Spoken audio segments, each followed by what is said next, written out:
Сәлеметсіңдер ме, балалар? Бүгін біз жаратылыстану сабағы 4-ші сынып еліміздің жер бедері қандай деген тақырыпты өтетін боламыз. Осы сабақтың есте сақта тапсырмасына қарайық.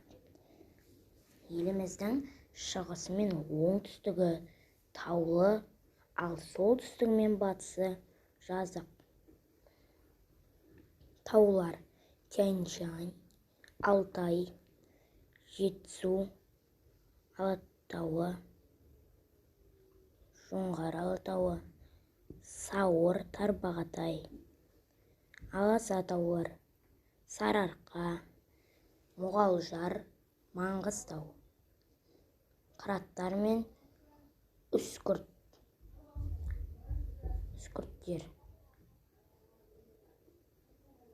Үстірт, Бетпақдала, Торғай.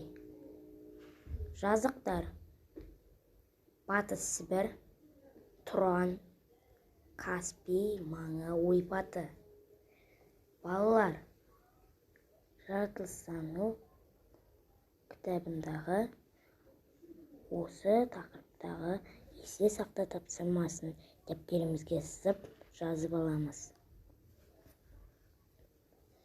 Сен білесің бе? Шарын шатқалы Қазақстандағы қайталанбас әсем жер. Шатқалдың ұзындығы 154 километр. Шатқалдың ортасынан Шарын өзені ағып жатыр. Көркіне көз тоймайтын әсем жер Алматы қаласынан 195 километр жерде орналасқан.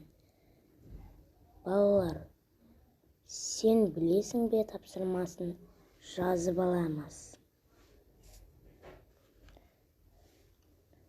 Балалар, видео ұнаса лайк басып, арнаға тіркеліп, осы видеоны достарыңызға жіберуді ұмытпаңыздар. Сау болыңыздар.